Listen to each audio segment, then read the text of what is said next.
오늘 2023년 부활절 예배입니다. 부활절 예배. 오늘 제목은 전인격적인 부활이다 라고 이렇게 제목을 정했습니다. 성경은 마태 7장 7절로 8절입니다. 부활절인데 부활에 대한 내용이 아니라 좀 의아하실 것입니다. 마태 7장 7절로 8절입니다. 우리 같이 봉독합니다. 구하라 그러면 너희에게 주실 것이요, 찾으라 그러면 찾을 것이요, 문을 두드리라 그러면 너희에게 열릴 것이니 구하는 이마다 얻을 것이요, 찾는 이가 찾을 것이요, 두드리는 이에게 열릴 것이니라. 아멘. 자, 오늘은 오전 오후 예배를 통합으로 들을 겁니다. 상당히 길어요. 근데 이걸 둘로 나누려고 하니까 어디 나눌 데가 없어요. 나누려고 하면 앞에 거는 길고 뒤에 것은 짧고, 또 어떻게 또 다시 나누면 앞에는 짧고 뒤에는 길고, 그래서 상당히 좀 길게 1시간 이상 되겠지만 그래서 오전 오후 예배를 통합으로 한꺼번에 드리고 좀 길게 설교를 하고 오후 예배는 한꺼번에 드리는 걸로 하겠습니다. 자, 오늘 예배는 2023년 부활절 예배인데요. 제목이 전인격적인 부활입니다. 그래서 제가 처음 제목은 부활은 육체만의 부활이 아니다 라고 이렇게 제목을 정했는데 조금 뭔가 한 2% 정도 제목이 부족하다라고 생각을 했는데, 원고를 다 쓰고 나서 다시 한번 점검을 하고 나서 전인격적인 부활이 좋겠다라고 해서 전인격, 인간의 전인격, 총체적으로 육체만이 아니라 우리의 마음과 말과 행동까지도 전인격적으로 우리는 부활을 가져야 한다. 자, 이 말과 이러한 부활과 오늘 마태 7장 7절 8절 구하라 찾으라 두드리라 라고 하는 말과 어떠한 연관이 있는지 오늘 잘 한번 들어보시기 바랍니다.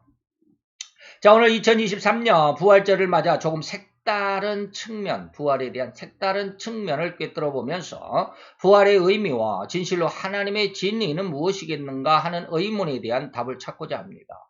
그 부활이라고 말을 하면 우리 신자는 무슨 생각을 할까요? 아마 저와 같은 생각이었으리라 미루어 짐작해 봅니다. 다시 말하면 육체가 죽음에서부터 되살아나는 상황, 이걸 부활이다.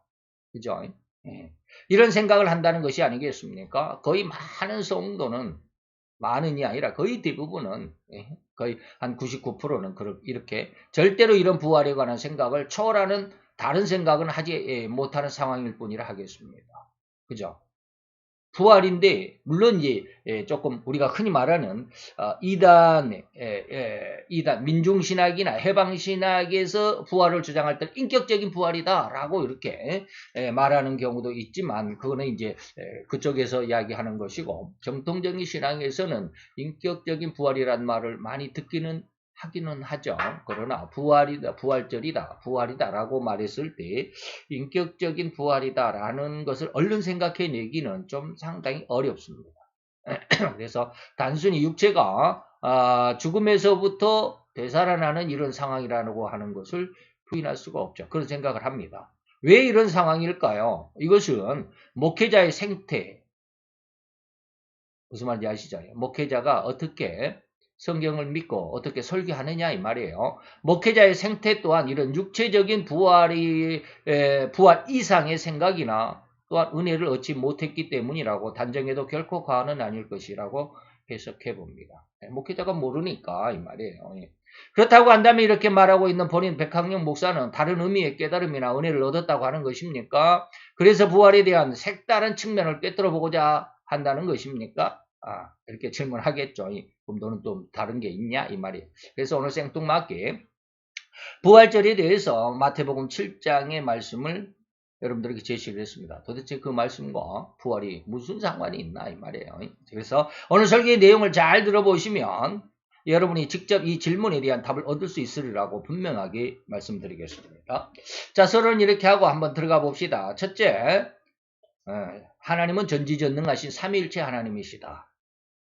부활에 대한데, 부활을 논하고자 할 때 절대로 이 부분을 정확하게 짚어야만 하겠다고 제시해 봅니다. 뭘요? 하나님은 전지전능하신 삼위일체의 하나님이시다. 전지전능하신. 그런데 오늘은 성부 하나님이나 성령 하나님의 부분에 대해서는 거의 말하지 않습니다. 성자 예수님에 대한 것만 여러분들에게 아주 중점적으로 부각해서 말씀을 드립니다.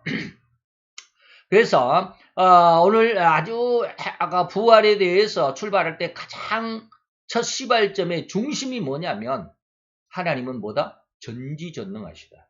이거 빼놓으면 안 됩니다. 전지전능. 삼위일체라는 말도 분명하지만 전지전능이란 말을 오늘 꼭 오늘 설교, 오늘 부활절 예배를 드리는 끝날 때까지 그리고 이제 우리의 믿음 속에서 전지전능이란 말을 빼서는 안 됩니다. 바로 삼위일체신 하나님은 전지전능하신 성품을 가지신 하나님이시라는 사실을 우리는 알아야 됩니다. 왜냐하면 우리 성도의 부활이 바로 이 전지하신 하나님이시기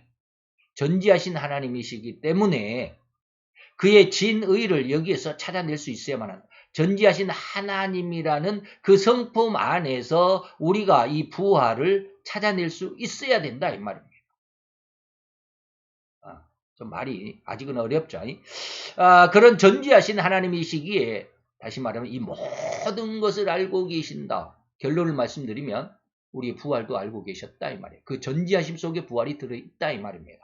그래서 하나님은 요한일서 3장 20절에 뭐라고 그랬느냐면 모든 것을 아신 하나님이다. 우리 마음속에도 우리가 내가 태어날 날짜도 하나님은 아셨을 겁니다. 그리고 내가 어떠한 초등학교를, 어떠한 중학교를, 어떠한 고등학교를 다니고, 어떠한 전공을 할 것이고, 고등학교에서 뭐 실업계냐, 인문계를 갈 것이냐, 실업계를 갔으면 무엇을 전공할 것이냐. 하나님은 다 하셨을 겁니다. 그리고 전공했으면 전공대로 어떠한 직장을 얻을 것이고, 거기에 직장에서 무슨 일을 할 것이고, 몇 년을, 며칠을, 아니면 몇 달을 근무할 것이고, 거기에서 어떻게 할 것이고, 모든 것을 하셨다라는 거. 이게 충격적이어야 됩니다. 제가 이거 전지하신 하나님이라는 말씀을 확 깨달은 순간 아주 그냥 전율이 얼굴에 확, 야, 이게 하나님이시구나. 자, 오늘 나의 이러한 고통과 고민, 번민, 그리고 심지어 이러한 고통과 고민을 통해서 하나님이 주시고자 하는 응답, 다시 말하면 이 응답이 뭐예요? 축복입니다. 하나님이 내게 언제 축복을 줄 것인지 그리고 어떠한 축복을 줄 것인지 이것은 언제부터요? 이미 말이에요. 이미라는 말을 다른 말로 하면 아니 태초부터 이미 준비해 두셨다라는 것을 생각해 본 적이 있습니까? 내가 이렇게 살도록 하나님이 태초에 정했단 말은 좀 이상하죠. 정했단 말은 좀 이상하고 내가 이렇게 고통하고 고민하고 이것을 고민하고 이것을 고통하고 이렇게 힘들고 저렇게 즐거워하고 이렇게 기뻐하고 하는 이 모든 삶의 내용을 하나님이 아셨다라는 것 여러분 혹시 생각해 보셨냐 이 말이에요. 그게 전지하신 하나님이십니다. 만약에 이것을 생각해 보지 않았다면 절대로 오늘 이 시간을 통해서 이 생각을 깊이 생각해 볼 수 있어야만 할 것입니다. 곧 그 전지하심과 전능하심으로 오늘 나의 지금 이 순간까지라도 없어지지 않는 나의 고민과 고통을 잘 아시고 계시며 또한 이러한 고민과 고통의 과정을 통과해야만 한다는 과정까지도 하나님이 준비하셨다는 것을 이해할 수 있어야만 합니다. 합력하여 선을 이룬다. 무슨 말인지 아시죠? 그래야만 그에 대한 다시 말하면 이 전지전능하시다라고 하는 하나님의 성품을 이해하는 순간 그게 믿어지는 순간 오늘 내게 하나님이 어떠한 그리고 어떠한 축복을 어떻게 줄 것인지 가장 적절한 해답 곧 해결책까지 완벽하게 마련했다고 언제? 태초에 이미 말이에요. 내가 세상에 태어나기도 전에 하나님은 나에게 대한 축복 곧 해답을 완벽하게 마련하셨다라는 이 결론은 너무도 쉽게 이해할 수 있을 것이고 믿을 수 있게 될 것이라는 겁니다. 그래서 네가 여호와를 기뻐하면 저가 너의 마음의 소원을 이루어 주시리라. 마지막 결론도 제가 말씀을 드렸습니다. 요한복음에 내 말이 너희 안에 있으면 너희가 무엇이든지 원하는 대로 구하라 그리하면 이루리라. 이 말과 똑같은 말입니다. 시편 37편 4절 말씀입니다. 네가 여호와를 기뻐하면 저가 네 마음의 소원을 이루어준다. 이게 믿어져야 된다는 거예요. 이게 믿어진다는 건 나중에 이야기하겠지만 이게 생명 있는 믿음이 되었을 때 가능합니다. 나 예수 나는 잘 믿는데 이게 아니에요. 생명의 말씀에 대해서 제가 그 말을 하려는지 여기 원고에는 없지만 그 말을 하려는지 모르겠어요. 우리가 요절을 외우는 게 하나님의 말씀이 내 안에 내 말이 너희 안에 있다라고 했을 때 우리가 요절 외우는 게 아니에요. 성경을 달달달 외우는 게 아니에요. 무슨 뜻인지를 이따가 말씀드리겠지만 자, 태초부터 나에게 대한 하나님의 축복이 진정으로 주어져 있을까? 언제부터? 태초에부터. 이게 충격적입니다. 네. 부활이라고 하는 게 이 은혜를 얻을 수 있는 가장 기초입니다. 자, 그러면 우리는 어떻게 이것을 찾아내야 합니까? 뭐요? 이 축복을 하나님께서 내게 주시고자 했던 그 축복을 어떻게 찾아내야 하겠습니까? 그리고 그 축복이 무엇이겠느냐 이 말이에요. 그 해답을 찾는 것이 바로 오늘 예배의 설교의 중심인 2023년 오늘 부활절을 맞는 이 부활의 의미와 그 내용입니다. 그 세상 만물에 자, 답이 이제 제가 먼저 제시를 합니다. 그리고 이것을 해석해야 합니다. 세상 만물에 주님의 능력이 들어있다라는 말씀이 바로 그 답이 된다고 저는 절대 주장합니다. 로마서 1장 20절입니다. 장세로부터 하나님의 보이지 않는 하나님의 보이지 않는 능력과 권세 곧 그의 영원하신 능력과 신성이 어디에? 그 만드신 만물에 세상 우주 만물에 분명히 들어있습니다. 이걸 우리가 발견할 수 있어야 됩니다. 이걸 지금 제가 부활이라고 말하는 거예요. 어디에 있다? 하나님이 만드신 세상 속에 이 말이에요. 무엇이 있다? 하나님의 능력과 신성이 있다. 다시 말하면 하나님이 내게 주신 축복이 그 속에 담겨져 있다라는 거예요. 이 말씀이 이해가 돼야 됩니다. 저도 이거 그냥 제가 막 생각해내고 연구해서 된 게 아니에요. 제가 이제 말씀드리겠지만 갑자기 하나님이 이걸 알게 하셨어요. 왜 이 말씀, 다시 말하면 로마서 1장 20절이 전지하시다고 하는, 전능하시다고 하는 이 하나님의 축복인 부활에 대한 답이 될 수 있을까? 곧 다시 이제 잘 이해를 하셔야 됩니다. 하나님의 신성이 그가 만드신 모든 만물에 분명하게 들어있다라는 이 말씀의 의미를 절대로 이 만물이라는 모든 만물이라는 말에 딱 갇혀 있으면 안 됩니다. 다시 말하면 만물이라는 것을 자연계나 그리고 자연현상, 법칙 뭐 이런 데에만 국한해서는 답을 찾을 수가 없습니다. 저도 지금까지 그렇게 국한했죠. 세상 만물에 뭐 천지 우주 만물에 사시사철이 있으니까 하나님의 능력이 있다. 야, 겨울이 되니까 춥고 추워서 이제 나무들이 다 죽은 줄 알았는데 따뜻한 봄 기운이 오니까 그 죽은 것 같은 나무에서 새싹이 돌아나서 살아나더라. 이게 하나님의 능력이다. 이런 말씀 제가 드렸잖아요. 그 이상을 제가 해석해 본 적이 없어요. 근데 하나님이 갑자기 알게 하셨어요. 그렇다면 이 하나님의 신성이라는 것이 하나님의 성품이라는 이 의미를 넘어서 하나님의 진의가 아니겠느냐. 하나님의 뜻이 아니겠느냐. 그러면 하나님이 모든 인간, 각 개인에게 주시고자 하셨던 그 모든 응답 또는 축복이라는 의미로 해석할 수도 있습니다. 하나님의 신성이, 하나님의 축복이, 하나님의 응답이 만물 속에 들어있다. 그러면 이제 그 만물이라는 말을 또 해석을 해봐야 되겠죠. 이 만물이라는 말씀을 자연계나 물질계로 국한하는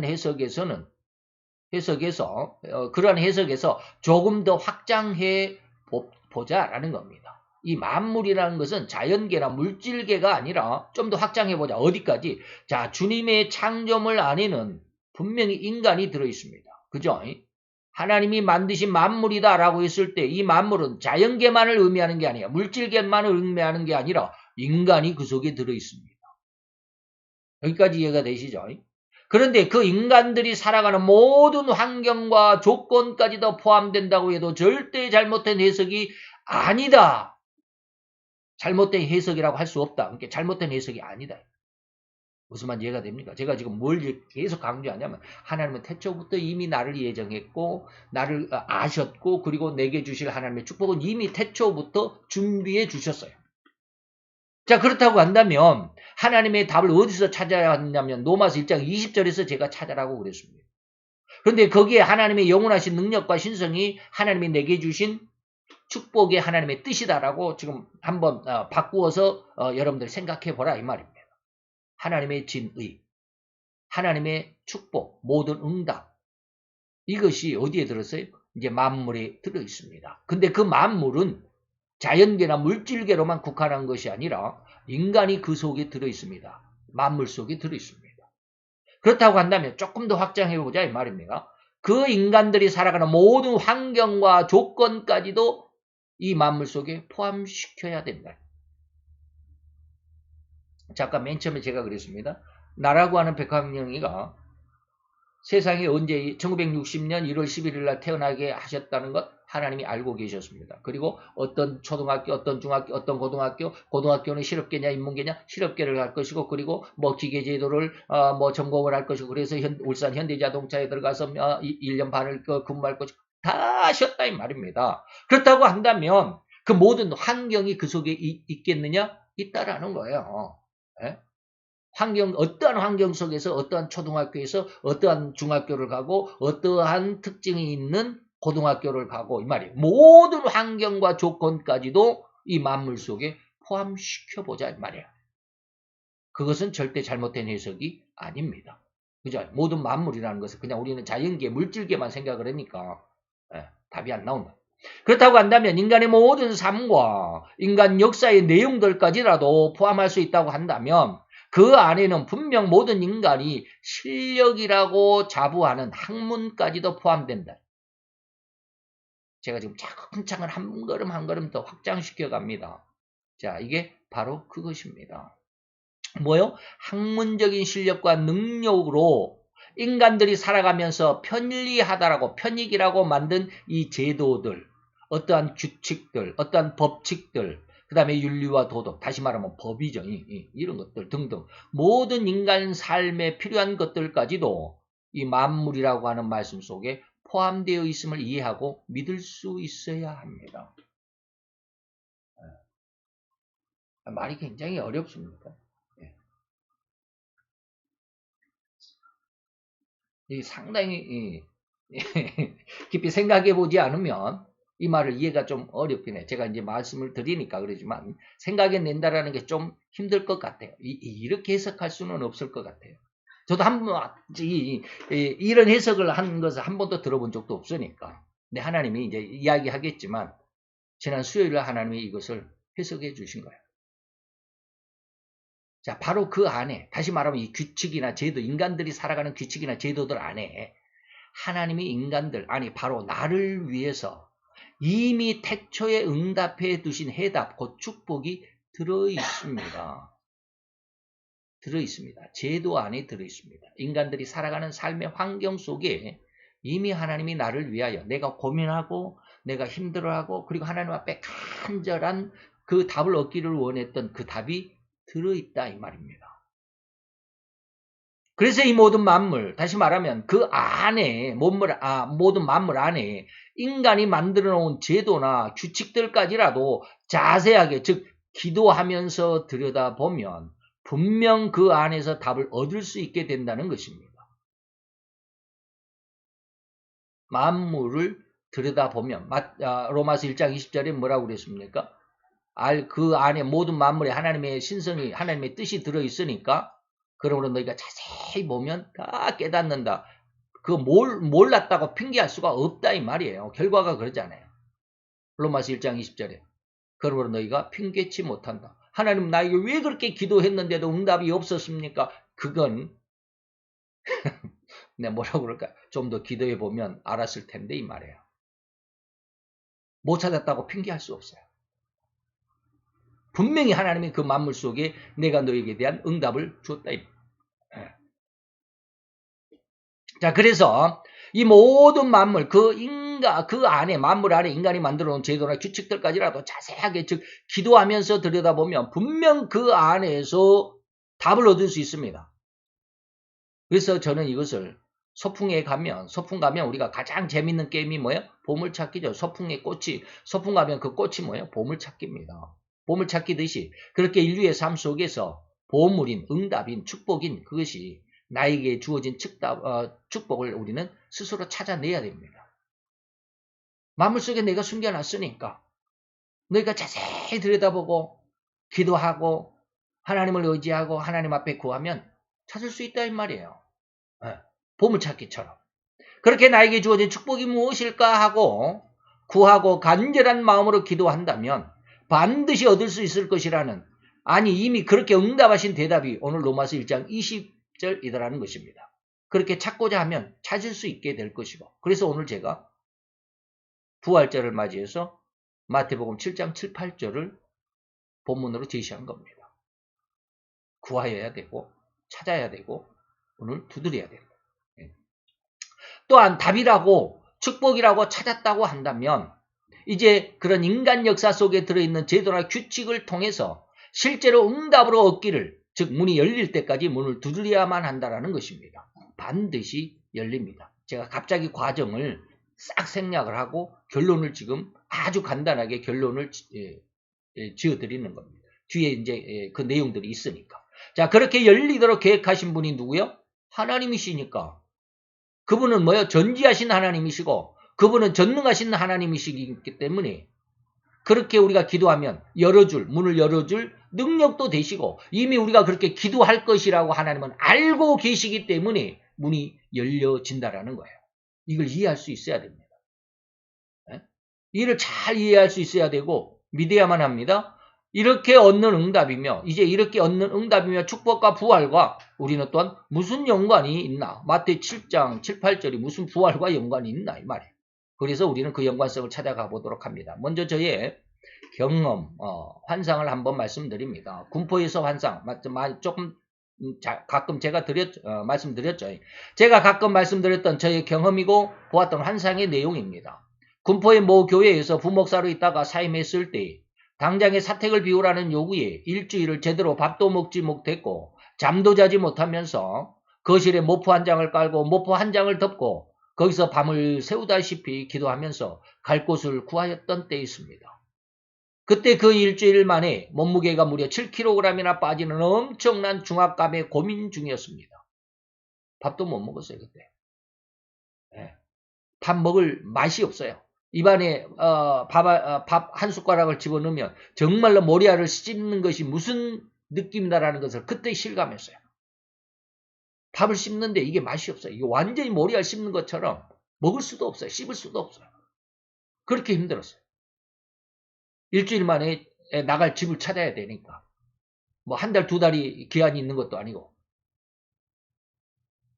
그러면서 그 일주일 어느 날 환상 기도하는데 환상 중에 내가 절벽에서 뻗어나온 나뭇가지에 매달려 있는 것이었습니다. 그런데 그때 음성이 들려왔습니다. 그 나뭇가지를 부여잡고 있는 손을 놓아라.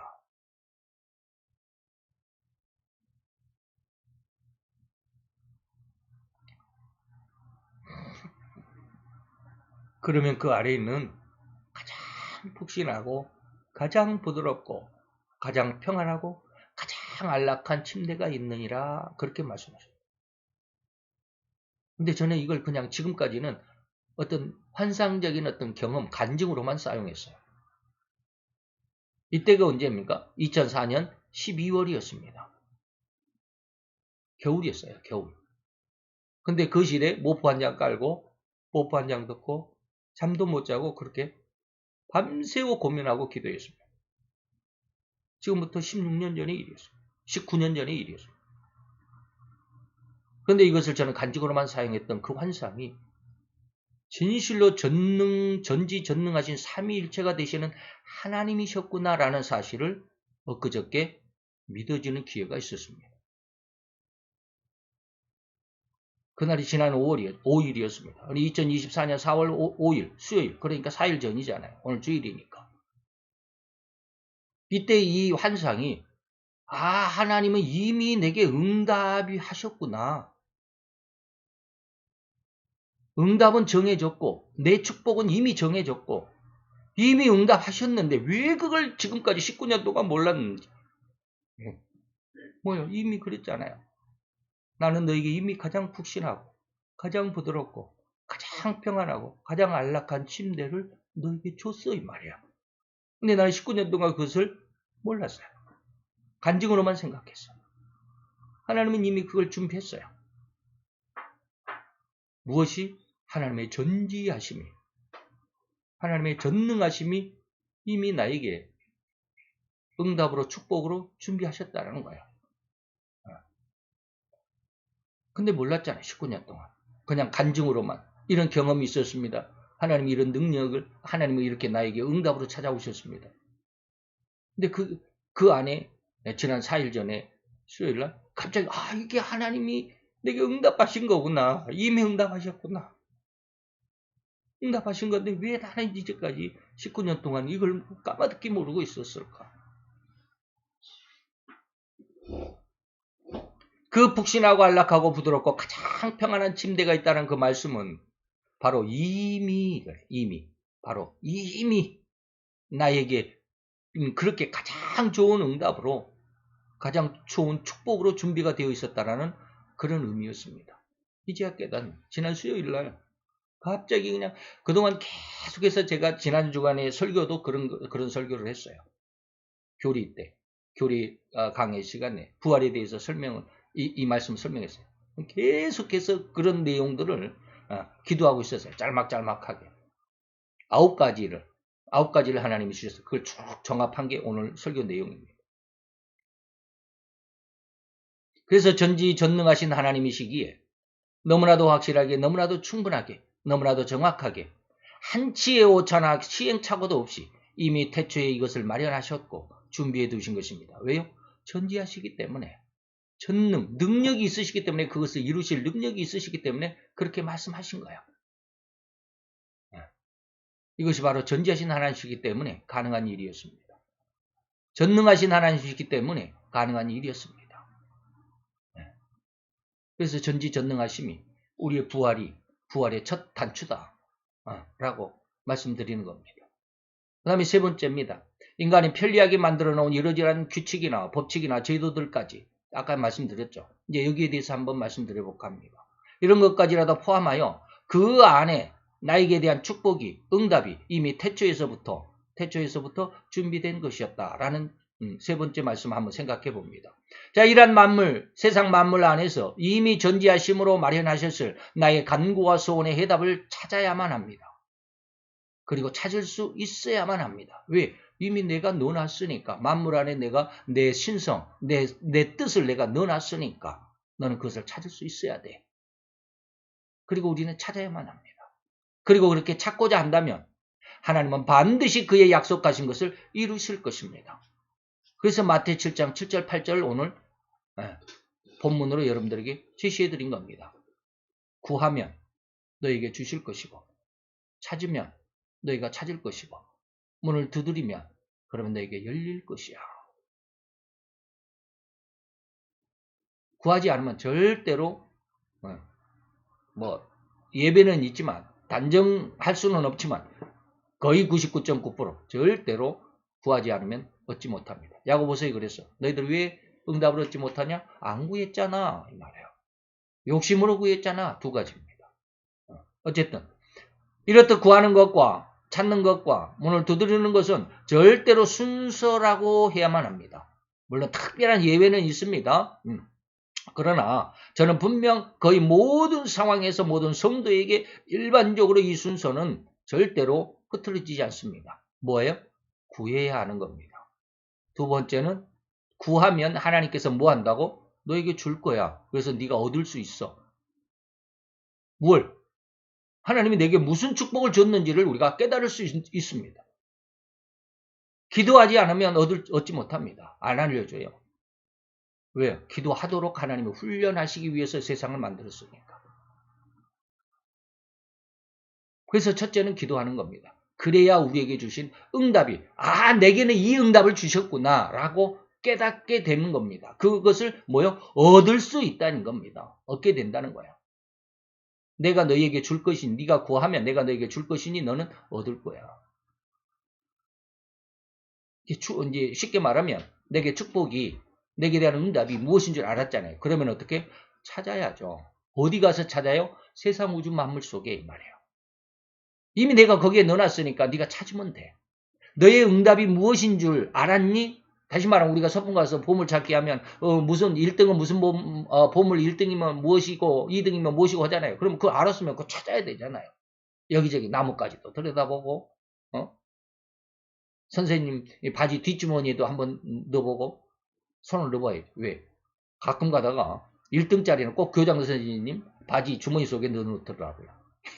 꼭은 아닌데 가끔 가다 그래요. 예.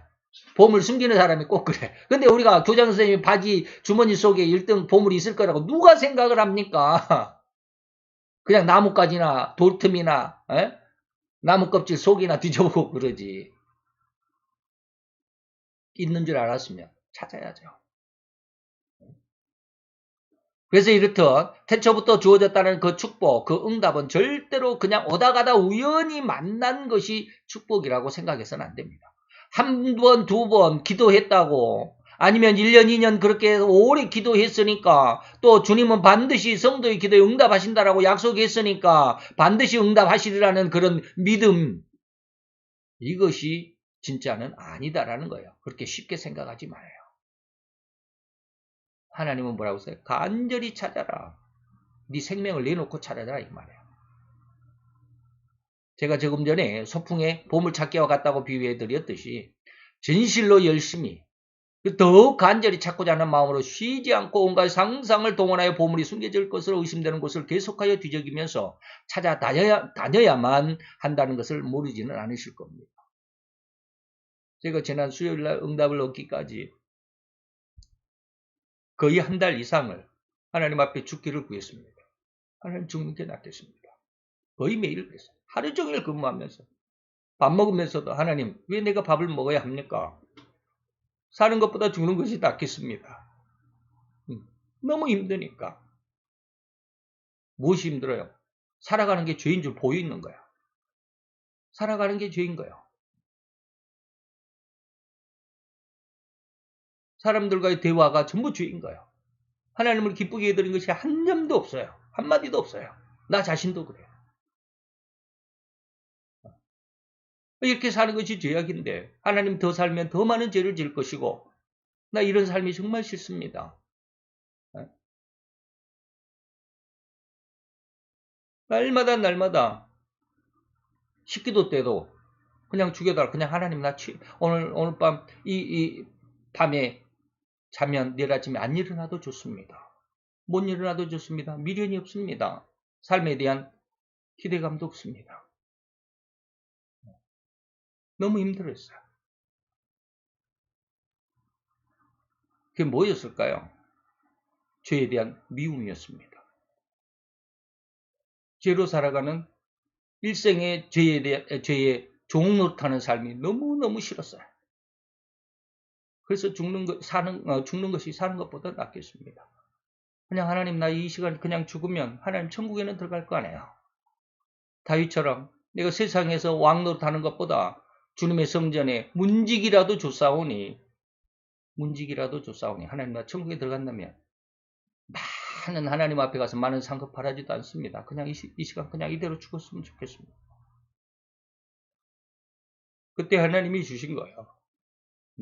내가 이미 다 너에 대한 그 고통에 대한 응답을 내가 너에게 준 거야. 무엇 때문에? 무엇으로? 내 존재함으로 내가 너를 알고 네가 필요한 것이 무엇인 줄을 알고 네가 무엇을 구하는지도 알기 때문에 내가 다 이미 응답해 놨는지 너 왜 모르니? 그런 거야. 그러면서 제 군보에서의 그 환상을 일깨워 주시는 거예요. 그때 그 침대가 내게 대한 축복이고 내게 대한 응답이구나. 이걸 찾아야겠구나. 그래서 온 정신과 마음을 모아서 찾아야만 합니다. 그렇게 찾고자 한다면 하나님은 반드시 얻도록 허락하십니다. 절대로 변함없는 하나님의 약속이기 때문에 그렇습니다. 그래서 잠언서 8장 17절에 그럽니다. 나를 간절히 찾는 자, 그냥 어영부영 왔다 갔다 한두 번 기도해갖고 찾는 게 아니에요. 그렇게 해서 나를 만날 수 있는 게 아니에요. 야고보서 1장 5절에는 뭡니까? 너희가 무엇이든 지혜가 부족하느냐? 근데 하나님은 뭐예요? 모든 사람에게 후히 주시고 꾸짖지도 아니하시는 그 하나님께 너희가 구하면 반드시 얻게 되는 거야. 주실 거야. 그렇게 구하면 주실 것이고, 그래서 그런 다음에는 찾아야 하는 단계로 나아가는 것입니다. 바로 이때, 즉 찾는 단계에서 조금 전에 말씀드린 이 부분이 적용되는 것입니다. 다시 말하면 하나님이 만드신 만물 안에라고 하는 이 말씀이 바로 인간의 모든 제도, 법칙, 그리고 인간이 살아가는 모든 상황 등등 그 안에 답이 분명히 들어있더라는 것입니다. 그냥 기도하지 않는 눈으로는 결코 찾을 수가 없습니다. 머리카락 한 올조차도 볼 수도 없습니다. 나에게 주어진 축복이 응답이 무엇인지 기도하고 구하여야만 하나님은 그 보물이 무엇인지를, 그 축복이 무엇인지를, 그 응답이 무엇인지를 알려주실 뿐입니다. 그래서 하나님은 나에게 네가 내 입을 넓게 열라. 간절히 찾아라 이 말이죠. 그러면 네가 연 만큼 내가 너에게 채워줄 거야. 다시 정리하자면 그렇게 축복의 정체를 알았다면 이렇듯 찾아야만 하는데 인간 역사와 세상의 모든 법칙과 제도 안에서 찾을 수 있다라는 믿음으로 찾아야만 한다는 것입니다. 그렇다고 하니까 그런데 이 말이에요. 이 말씀은 절대로 나의 축복이라고 생각되고 생각하는 그 어떤 인물 아니면 영향력이 있는 재벌이나 권세자를 찾아가서 나를 도와달라고 요구하라는 것이 절대 아닙니다. 세상에서 답을 얻고자 하지 말라 이 말이에요. 세상 만물에 답이 있다며 뭐 또 그렇게 잘 구분할 수 있어야 합니다. 다시 말하면 세상의 천하우주 만물 안에 인간의 모든 제도, 법칙, 삶의 환경, 이 모든 것에 하나님의 능력과 그리고 하나님이 준비해 주신 축복이 무엇인지 그리고 어디에 있는지를 찾으라는 것임을 우리는 절대로 잊어서는 안 됩니다. 이것이 중심이 돼야 됩니다. 그러면 이전에는 다시 말하면 기도하기 전에는 결코 생각조차 할 수 없었던 것들 그 안에 축복이, 응답이, 보물이 들어있음을 발견하게 될 것입니다. 그리고 그렇게 찾았다고 한다면 마지막은 뭐요? 두드려야만 하는 것입니다. 문을 두드리라고 그랬잖아요. 두드리는 문은 반드시 열릴 것이라고 믿는 믿음으로 문을 두드려야 합니다. 차차 말씀드리겠지만 바로 이런 믿음이 생명이 있는 믿음입니다. 다시 말하면 부활의 믿음이라고 할 수 있습니다. 그래서 문을 두드리라 그러면 너에게 열릴 것이고 두드리는 이에게는 반드시 내가 열어준다라는 것이잖아요. 그런데 이렇게 열릴 때까지 두드리라고 하면 끝없이 열릴 때까지 끝없이 그냥 두드려야만 하는가 하는 이런 의심도 생기겠죠. 그건 안심하셔도 될 것입니다. 왜 그럴까요? 여기까지 왔다면 다시 말하면 두드리는 일까지 왔다면 두 단계는 이미 거쳤잖아요. 앞에 두 관문을 통과했잖아요. 구하고 찾기까지 했잖아요. 그렇다고 한다면 이 성도는 분명히 믿음이 있는 성도입니다. 그것도 생명 있는 믿음이라고 진단할 수도 있기 때문에 절대로 두드리는 일은 그리 오래 걸리지 않을 것입니다. 다시 말하면 곧입니다. 곧 열릴 수밖에 없다라는 것입니다. 이것이 바로 하나님의 습성이라고 해서 좀 제가 다른 어떤 말을 찾아보려고 했는데 성품이라는 말과 같습니다. 하나님의 성품, 하나님의 습성은 뭐냐면 우리가 하나님 앞에 믿음으로 구하면 뭐 열릴 수밖에 없는데 어떻게 열어줘요? 곧입니다. 다시 말하면 즉시 말이에요. 즉시. 마태 14장에 물에 빠져 죽어간다고 고함치는 베드로에게 뭐라고 그랬습니까? 주여 나를 구원하소서 내가 바람을 보고 무서워 빠져갑니다. 라고 하니까 예수께서 뭐 했어요? 즉시 말이에요. 즉시. 곧. 그리 오래 걸리지 않을 겁니다. 이렇듯 주님의 말씀은 생명이고 능력이며 현실이요 증거라는 것이 믿어져야만 합니다. 전지전능하신 하나님이 세상 우주 만물 속에 나에 대한 고민의 답을 내게 주실 하나님의 축복이 거기에 숨겨져 있다는 것을 믿어야 합니다. 믿어져야 됩니다. 그러한 하나님의 약속의 말씀은 생명이라는 것을, 그것이 바로 하나님의 능력이라는 것을, 다시 말하면 이것이 현실이고 사실이라고 하는, 증거라고 하는 것이 믿어져야 한다는 거예요. 그래서 믿음은 네 번째로 수동입니다. 능동이 절대 아닙니다. 진실로 우리 안에 우리가 살아가는 제도와 법칙 안에서 그 해결책이 이미 마련되어 있다고 믿게 된다면 이런 살아있는 믿음 안에서 이미 내 곁에 있을 답을 찾아야만 합니다. 아니, 찾을 수 있다는 믿음이 들어져야만 합니다. 이때 이러한 믿음은 절대로 능동이 아니라고 제가 무수하게 믿음은 수동이다라는 말씀을 절대로 많이 말씀을 드렸습니다. 즉 믿어져야 한다고. 오늘 백 목사가 이렇게 설교하고 했으니까 이제 나 열심히 기도하면 믿습니다가 아닙니다. 믿어져야 됩니다. 오늘 저희 설교를 들으면서 마음의 믿음이 들어져야 된다는 거예요. 제가 왜 19년 동안 하나님의 그 절벽 끝에 그 환상이 응답이라고 왜 그렇게 몰랐을까요? 거기에 대한 믿음이 없었기 때문에 그래요. 생명이라고 하는 믿음이 없었기 때문에 그래요. 근데 이제 생명이 들어오는 것이 무슨 뜻인가를 말씀드리겠습니다. 수동의 믿음이 왜 그렇게 중요한 것입니까? 능동이란 내가 자발적으로 무슨 일인가를 수행해낸다는 게 능동이잖아요. 그러나 수동이라는 것은 뭐예요? 나의 자발적이 아니라 누군가의 명령이나 압력에 의해서 내가 부득불해야만 하는 것이 바로 수동입니다. 곧 믿음은 내 것이 아닙니다. 그렇기 때문에 내가 스스로 믿을 수 있는 능력이 아닙니다. 누군가가 나의 외부로부터 부어지고 주어짐으로 내가 얻는, 내가 부여받는다라는 의미로 믿어진다라는 표현입니다. 믿는다, 내가 믿습니다가 아닙니다. 믿어집니다. 믿어집니다. 그래서 여러분들이 응답을 찾게 되면 응답이 무엇이 내게 주신 하나님의 축복이 무엇인가로 알게 되고 그것을 간절히 기도하면 그게요 믿어집니다. 다시 말하면 주어질 것으로 믿어진다는 거. 하나님이 이게 이렇게 주시는구나. 그리고 구하는 것, 문을 두드리는 겁니다. 이거는 이제 제가 명확한 사례를 들여서 어느 정도 시간이 지나고 나면 여러분들에게 말씀드릴 것입니다. 지금은 말씀드리지 않을 거예요. 단지 그 과정을 말씀드리는 거예요. 그래서 에베소서 2장 8절에 보니까 믿음은 뭐예요? 믿음은 뭐예요? 하나님의 선물이다라고 그랬습니다. 믿음으로 너희가 구원을 받았잖아. 그런데 이 구원은 너희에게서 난 것이 아니고 이 믿음으로 구원받은 그 믿음은 하나님의 선물이다. 하나님이 내게 주셔야 되는 거예요. 그래서 수동적인 믿음이에요. 그런데 이 수동적인 믿음이 얼마나 중요하냐? 뭐라고 그랬어요? 말씀이 말이에요. 예. 절대로 믿음은 하나님이 우리 성도 각 개인적으로 주시는 선물입니다. 그렇게 주시는 선물인 이 믿음은 도대체 무엇이 믿어진다는 것입니까? 그게 바로 주님의 약속이고 말씀이 믿어진다는 것입니다. 자, 여기까지 여러분들은 잘 따라오셨습니다. 좀 이해가 안 되더라도 잘 따라오셨습니다. 그리고 가장 올바르고 정확한 말씀의 중심을 잡고 흔들리지 않고 있다고 자부하셔도 됩니다.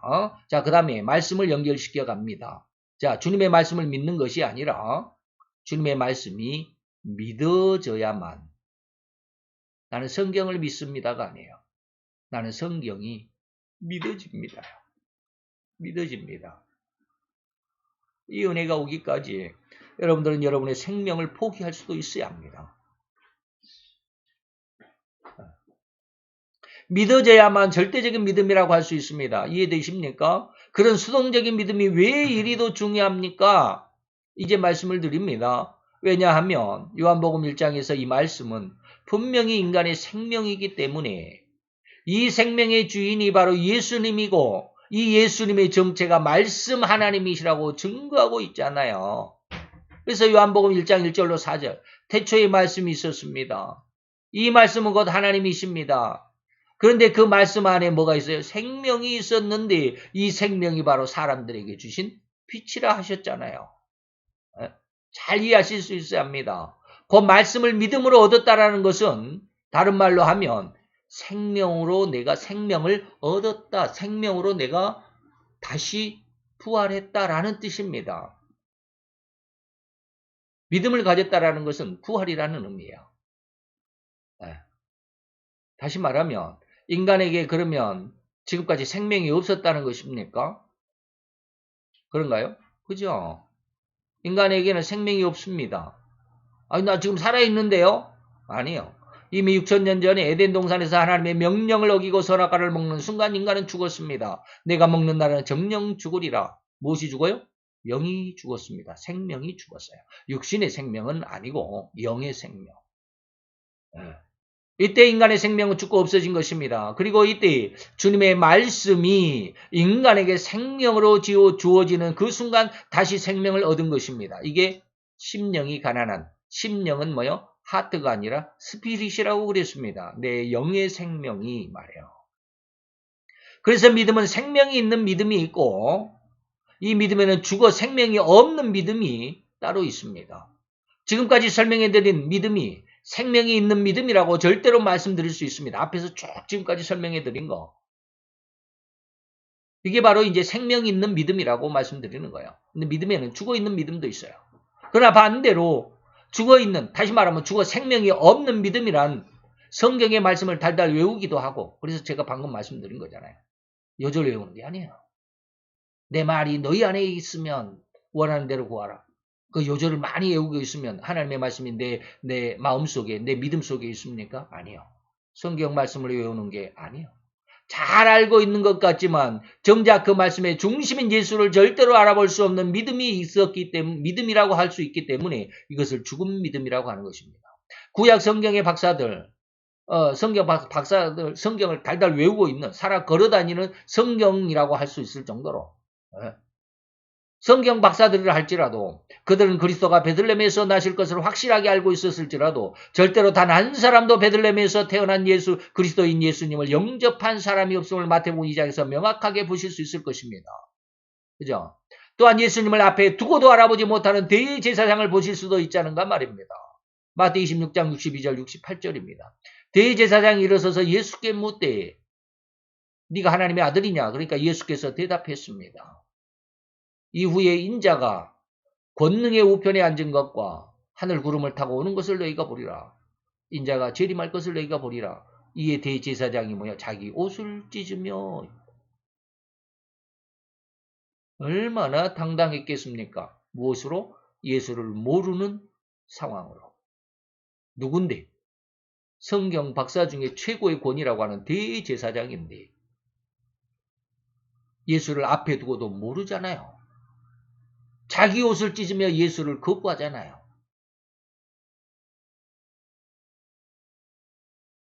그러면서 예수의 얼굴에 침을 뱉으며 주먹으로 치고 혹은 손바닥으로 때리기도 합니다. 이게 죽은 믿음이에요. 죽은 말씀이고 죽은 믿음이에요. 이제 우리가 흔히 종말이라고 부르고 있는 이 시대에도 이렇게 죽어 생명이 없는 믿음이 있다라는 말씀은 절대로 적용될 수밖에 없으니 주님은 이러한 상태, 이러한 죽은 믿음의 상황을 마태복음 25장에서는 노아의 시대와 같은 상황이라고 예언해 주셨습니다. 지난주 교리 시간에 노아의 시대 뭐라고 그랬어요? 먹는 시대다. 마시는 시대다. 시집가고 장가가는 애정주의적인 시대다. 라고 말씀드렸습니다. 곧 하나님의 말씀, 종말에 대한 말씀을 제대로 믿지 아니함이더라는 겁니다. 그래서 죽어있는 믿음이요. 그래서 이제 수동의 믿음을 얻었다라는 의미는 곧 생명이신 말씀을 얻게 되었다는 의미라는 것을 이해하셨습니까? 이런 의미가 이해되셨다면 곧 그 순간 바로 당신은 부활하신 것입니다. 즉 새로운 생명을 얻게 되었다는 말입니다. 말씀을 얻었다, 생명을 얻었다라는 것을 부활이라고 연관시키는 이 설명이 이해되어야만 하고 이해할 수 있어야만 합니다. 이렇듯 생명의 말씀을 얻는 믿음이어만 살아있는 그리고 생명 있는 믿음이라고 말씀드리는 것은 이런 생명 있는 믿음이어야만 절대로 진실로 중도에 포기함이 없는, 다른 말로 하면 죽기까지 굽어지거나 흐트러지거나 그러지 않고 흐트러지지 않고 굳건하게 믿음을 지켜낼 수 있는 그러한 절대 순교의 믿음, 순교할 수 있는 믿음에까지 이르게 된다는 것입니다.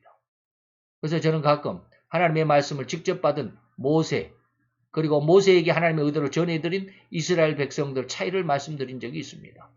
이때 이스라엘 백성들은 순간순간 하나님의 명령을 거역하기도 하고 반항하기도 하다가 엄청난 징벌을 받기도 하지만 반대로 직접 하나님의 말씀을 받은 모세는 제 아무리 곁에서 엄청난 유혹이나 방해를 막론하고 호리만큼도 하나님의 명령, 하나님의 말씀의 중심에서 이탈하지 않았던 것을 이해할 수 있다면 생명 있는 믿음이 무엇인가를 이해할 수 있다고 저는 감히 장담해 봅니다.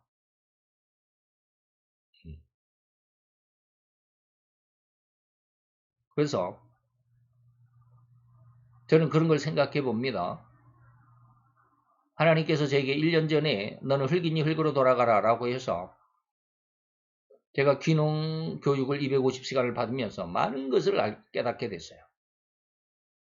그래서 나는 앞으로 흙으로 다시 말하면 그런 제가 농사라고 말하지만 저는 농사는 하지 않습니다. 물론 농사가 조금 들어있기는 해요. 지금 우리가 알고 있는 그런 농사는 하지 않을 것입니다. 세상을 정복하고 다스리고 그리고 그 일로 정복하고 다스리는 일로 땅에 충만한 하나님의 응답을 저는 분명히 응답이라고 믿습니다. 그래서 어디 가든 그런 이야기를 합니다. 근데 이걸 믿어주는 사람 아무도 없어요. 네? 아무도 없어요. 다 귀농하면 뭐 실패하고 누가 알아주지도 않고 뭘 하고 뭐라고 다 얘기해도 제 마음속에는 흔들리지 않습니다. 어떻게 할 걸 압니다.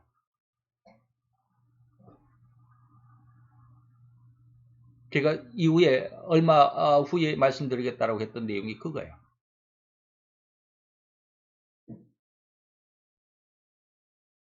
하나님이 내게 주신 비전대로 가면 연매출 100억으로 해서 하나님께서 기도했습니다. 하나님 이거 100억 갖고는 안 되지 않습니까? 3천억은 돼야 될 것 같은데요. 그때 하나님의 응답이 그것입니다. 네가 먹는 대로 내가 채워줄 거야.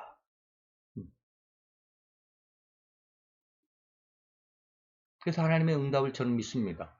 뭐라고요? 연매출 3천억까지 성장할 거라고 믿습니다. 근데 그게 쉬운 일은 아니에요. 연매출 100억으로 시작할 겁니다. 그것도 쉬운 일은 아니에요. 근데 3천억이 어떻게 뭐 30배가 뭐 쉽게 됩니까? 안 됩니다. 그러나 저는 믿습니다. 그의 마음속에 굳건한 믿음으로 중심이 잡혀 있습니다. 누가 뭐라 해도 흔들리지 않아요. 왜요? 하나님 앞에 직접 받았거든. 제가 말씀드리는 로마서 1장 20절이 그거예요. 그 시발점이 어디 있는지 내가 이미 알려줬다. 저는 그거 지금 믿어요. 그래서 그걸 위해서 기도해요. 기도하는 게 뭐예요? 문을 두드리는 거예요. 저 그거 믿습니다. 이제 열릴 거라고 믿습니다. 그게 믿습니다가 아니라 믿어지는 거예요. 그냥 지난 수요일 날. 이것이 하나님의 것이구나. 하나님이 이게 이렇게 응답하시고 이미 응답했는데 그리고 이렇게 하면 이렇게 할 것이고 지금 내가 이제는 문을 두드려야 하는구나. 그럼 열리겠구나라는 게 왜 그래요? 말씀이 주어졌잖아요. 그래서 결론이 뭐예요? 오늘은 부활절입니다. 부활이란 육체가 죽음으로부터 되살아나는 것만을 의미하는 그 범위를 벗어 더 나아가서 우리 성도의 마음속에 생명 있는 믿음으로 곧 예수님의 정체인 말씀이 주어졌을 때가 진정 살아 생명 있는 믿음이고 이 믿음으로 구하고 찾고 문을 두드린다면 하나님은 반드시 이미 태초부터 준비해 두셨던 그 응답이고 축복을 얻도록 우리의 눈을 여실 것입니다. 귀를 여실 것입니다. 마음을 열어서 얻도록 하실 것입니다. 이렇게 얻을 수 있는 믿음, 이것이 바로 이러한 생명이, 얻을 수 있는 생명이 바로 부활입니다. 하나님을 만날 수 있고 하나님을 믿을 수 있는 믿음이 새로운 생명입니다. 에덴 동산에서 정령 죽었던 믿음이 바로 이렇게 다시 되살아나는 것입니다. 이렇게 다시 살아난 생명이 바로 부활이라고 단정해서도 되는 것이라고 저는 2023년 4월 오늘 이 주님의 부활을 기념하면서 말씀드리는 겁니다. 그래서 내 말이 너희 안에 거하면 말이에요. 어떻게 해요? 지금까지 말씀드린 제가 제시해드린 성경 말씀이 믿어진다면 그게 생명이야. 그래서 내 말이 너희 안에 거하면 이것은 단순히 요절을 외우고 성경을 많이 읽는 것이 아닙니다. 물론 성경을 많이 읽어야 돼요. 근데 처음에는 그냥 읽습니다. 그러면 어떻게 해요? 그 말씀이 생명이 될 때가 있어요. 언제? 말씀이 하나님께서 내게 생명으로 바꿔주실 때. 그 이해가 안 되죠? 어떻게 하나님이 내가 알고 있는 말씀을 생명으로 바꿔주신다는 게 도대체 무슨 뜻일까? 여러분들이 그게 경험해 봐야 됩니다. 살아 생명 있는 말씀이 될 때, 하나님의 말씀은 살아 운동력이 있다고 했으니까 그 말씀이 내게 확 믿어질 때, 그래서 지금까지 제시해드린 말씀 몇 개는 빠져있지만 9개라고 제가 말씀드렸잖아요. 그 중에 몇 개가 빠져있지만 지금까지 말씀드린 핵심이 그거예요. 이게 내 속에 믿음으로 확 와지는 거예요. 그 부드러운 절벽 밑에 침대, 까마득히 그냥 발 아래를 내려다보면 안개같이 자욱한 게 뭔가 있어가지고 보이지도 않아요. 제가 늘 그랬습니다. 손을 놓는 순간 내 몸은 산산조각 부서져가지고 그냥 완전히 없어져 버릴 것 같은 그런 두려움의 밑바닥이 보이지도 않는데 그 손을 놓으라는 거예요. 손을 놓는 게 뭘까? 옛날에는 많이 그랬잖아요. 뭐 내 자아가 죽어야 되고 혈기가 죽어야 되고 내 욕심이 죽어야 되고 많이 그렇게 제가 그걸 간증을 하면서 그렇게 많이 설명을 해드렸습니다. 근데 그게 아니에요. 물론 그것도 다 포함이 되어 있습니다. 아주 작은 겁니다. 손을 놓는 게 뭐예요? 내 말이 네 안에 거하는 거야. 이 말을 믿는 믿음이 너에게 있어야 되는 거야. 그래야 놓을 수 있는 거야. 그래야 세상을 이길 수 있는 거야. 이런 뜻이에요. 주님의 말씀에 진정한 생명이 있는 믿음을 이해하시겠습니까? 곧 주님의 말씀이 성도인 내 안에 살아 움직여야 된다는 거예요. 주님의 말씀이 생명이 있다고 한다면 절대로 성도의 마음에 살아 역사하는 원동력이 될 것입니다.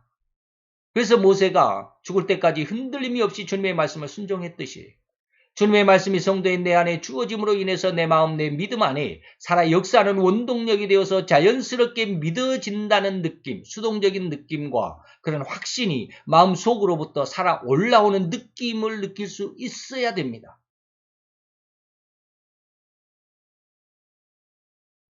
그래서 제가 늘 수동적인 믿음이 무엇인지를 알아야 된다. 지금은 이제 느껴야 된다, 알아야 된다라는 말씀을 드리는 거예요.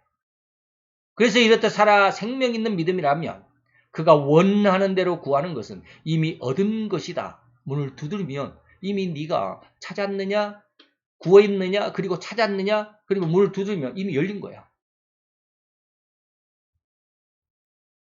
아주 조만간에 하나님은 제게 그 믿음을 제가 지금 기도하고 있는 그대로를 문을 두드리는 것으로 저는 믿고 지금 두드립니다. 예전에는 이걸 기도해도 이게 그런 것인가라는 어떠한 뭐라 그럴까요? 의아스러움 속에서 이렇게 행동을 했었습니다. 찾았습니다. 문을 두드렸다고 할 수 있겠죠. 근데 안 열려요. 왜 안 열릴까? 이제 생각하면 그거예요.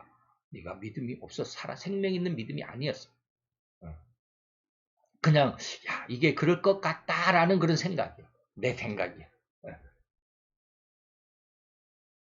이런 믿음의 확신으로 마음속으로 또 올라오는 느낌을 우리가 느낄 수 있어야 합니다.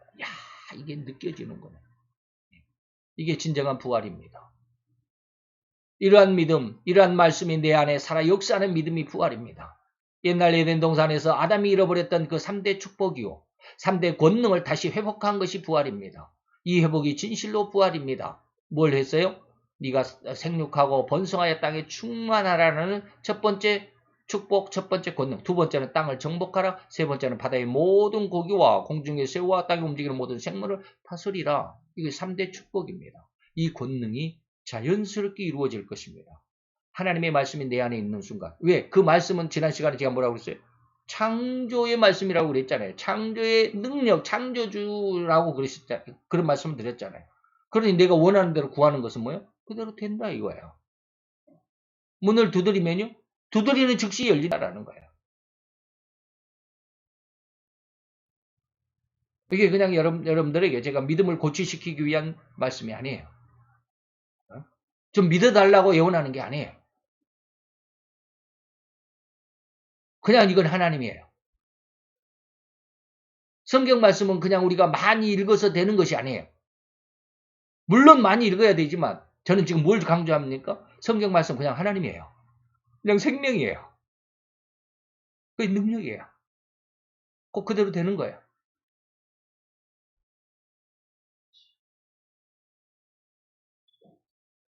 아멘. 할렐루야. 오늘 이 설교의 내용을 잘 이해하셨으면 정말 좋겠다는 마음뿐입니다. 오늘 2023년 부활절 예배 우리 감사하며 기도하겠습니다. 할렐루야 주님. 오늘도 여호와의 귀한 은혜와 은총을 감사드리나이다. 하나님께서 내 옆에 계시지만 나는 알지 못하고 내 좌편에서 일하시지만 나는 그걸 느끼지도 못하는 안타까움 속에 있지 않습니까? 하나님, 어리석고 약한 자들을 주님 불쌍히 여기시고 진실로 우리의 눈이 열리게 하시고 우리의 마음이 열리게 하시고 하나님의 말씀이 진실로 내 안에서 하나님의 영광을, 하나님의 진의를, 하나님의 뜻을 이루는 귀한 살아 운동력 있는 말씀으로 역사하며 살아계심을 느끼는 귀한 신앙, 귀한 믿음으로 말미암은 하나님의 아들, 하나님의 딸이 되기를 원합니다.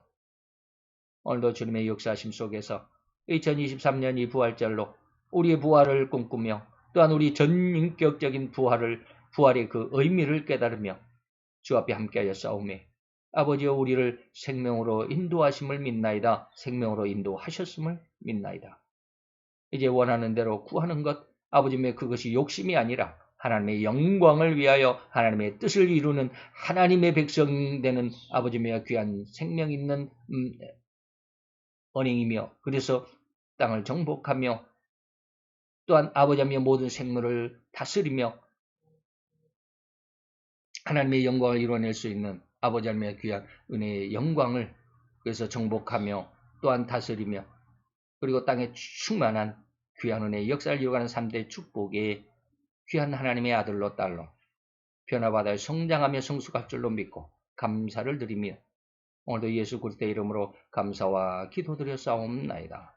아멘.